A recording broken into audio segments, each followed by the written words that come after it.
I have traveled across countless kingdoms, wandered through forests that whispered secrets, and listened to stories that lived long after the people in them had turned to dust.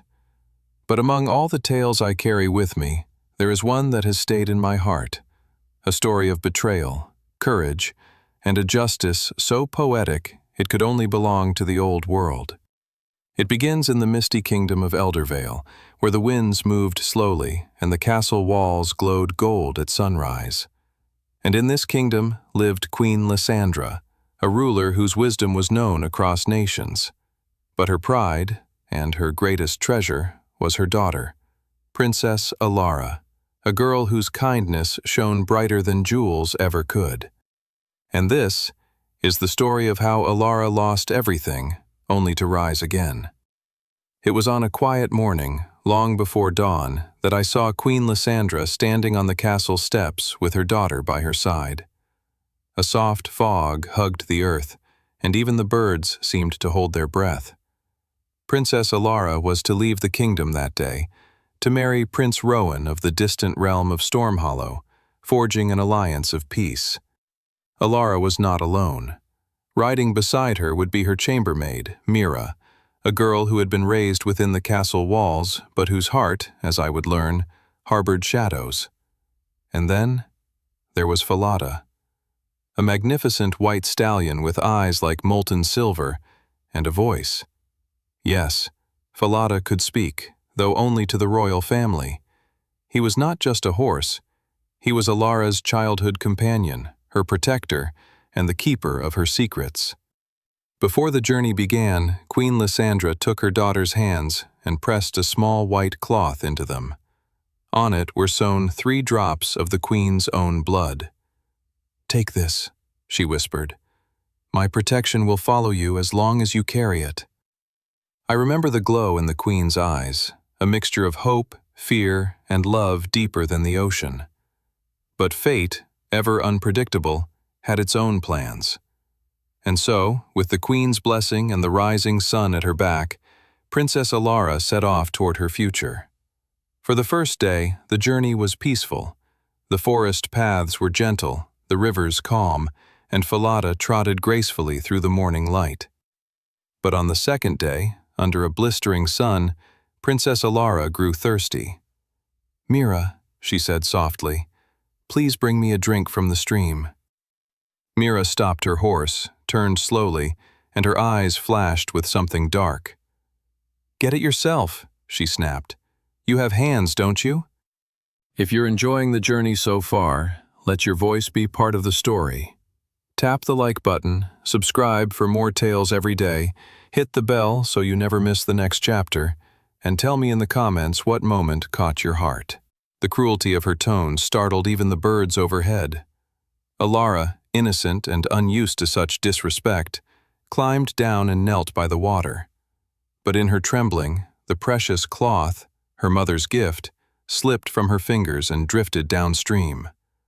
I watched her eyes widen in horror. Her protection, gone.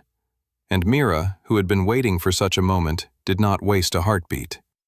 With a twisted smile, she stepped toward the princess. "You are nothing without your mother's magic," she hissed. "From now on, I will be the princess." I still remember the fear in Alara's eyes as Mira forced her to switch clothes, stripping the princess of her royal silks and giving her the coarse garments of a servant. Falada neighed urgently, sensing danger, but Mira pointed a dagger at him.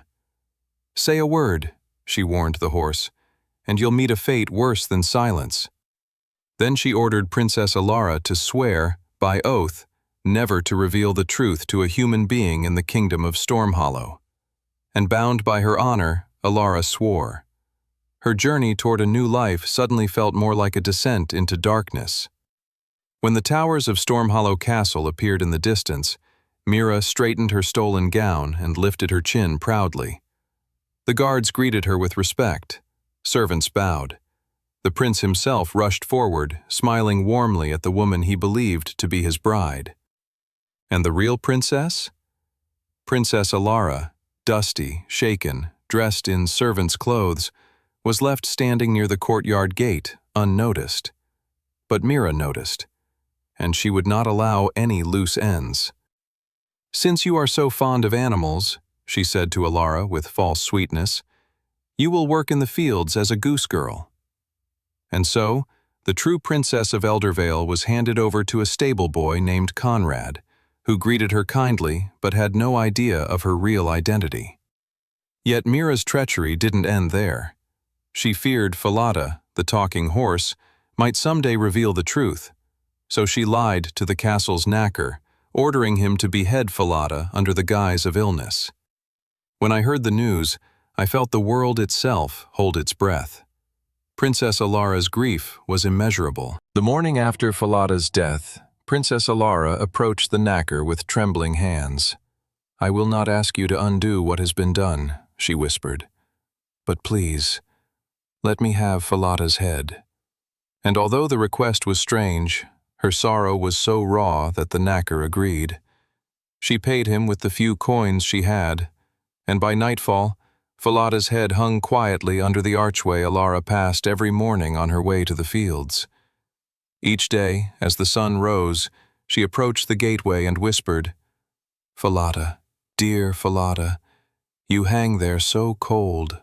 And the horse's head, held by old magic, whispered back, "Alara, Princess Alara, why do you walk in servant's clothes?"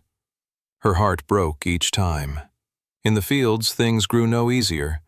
Conrad adored the beautiful girl with gentle eyes and golden hair. But he was mischievous, far too mischievous. Every day as Alara untied her braids, Conrad reached out, trying to pluck a strand of her shimmering hair. "Let me have one golden thread," he begged. But Alara knew she couldn't risk drawing attention, and so she called softly to the wind. "Blow, wind, blow! Take Conrad's hat away so I may braid my hair without delay." And, as if obeying a queen, the wind would sweep across the meadow, whisking Conrad's hat far into the distance. By the time he retrieved it, Alara had finished braiding her hair. He never understood how she did it, but magic, especially the magic around a fallen princess, has its own way of surviving. Conrad eventually grew frustrated and went to the king, King Aldrich, father of Prince Rowan. "There is something strange about the Goose Girl," he insisted. "She speaks to a horse's head. She commands the wind." At first, the king dismissed it as boyish exaggeration, but Conrad persisted. And so King Aldrich decided to watch the girl himself. Hidden in the shadows of the gateway, he heard Alara's morning exchange with Falada's head. And later, in the meadow, he saw the wind obey her words. The king's eyes widened with realization. There was more to the Goose Girl than met the eye. When he brought her into the castle for questioning, Alara trembled. She could not break her oath, no matter the cost. Seeing her struggle, the wise king tried a different approach. "My child," he said gently, "if you cannot tell me your sorrow, then tell it to that iron stove over there. It is not a man. Your oath will remain intact." Alara hesitated, then knelt before the stove, speaking her truth through tears, believing no one could hear her. But King Aldrich listened from the other side. Every word, every injustice, every heartbreak. And as the truth unfolded, the king's heart burned with anger and compassion. The next morning, King Aldrich summoned Princess Alara to the royal chambers. She was bathed, adorned in silks, and crowned with jewels worthy of her lineage. When Prince Rowan saw her, his heart knew instantly. This was the true princess. At the feast that evening, Mira sat proudly beside the prince, feigning grace. She did not yet know her downfall was moments away. King Aldrich stood and raised his cup. "My dear," he said, turning to Mira, "suppose a servant deceived her mistress.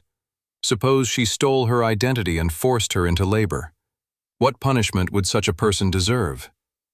Mira, believing herself safe, replied coldly, "She should be cast out forever. No, worse, she should face the fate she intended for her victim." The hall fell silent, and then the king spoke. "Then you have spoken your own judgment." Mira's face drained of color. Servants stepped forward. Justice, swift and unavoidable, was carried out. But unlike the cruel tales of the old world, this ending was not drenched in needless suffering. Mira was exiled from the kingdom, stripped of all wealth, and sent to live among the farms she once mocked. A punishment fitting her cruelty, but not a gruesome end. And as for Princess Alara, she was reunited with Prince Rowan, who bowed before her in awe. "Forgive me," he whispered. "I should have seen you." "You see me now," Alara replied with a gentle smile. The kingdom rejoiced, bells rang, the skies seemed brighter, even the wind felt warmer. And for years to come, Storm Hollow was ruled with fairness, wisdom, and compassion by Queen Alara, the Goose Girl who had once lost everything, only to rise stronger than ever. A happy ending, earned through courage, patience, and the quiet power of truth. Before you leave this tale behind, show your support by liking the video, subscribing to the channel, ringing the bell for future adventures, and sharing your thoughts in the comments. Your words help shape the stories yet to come.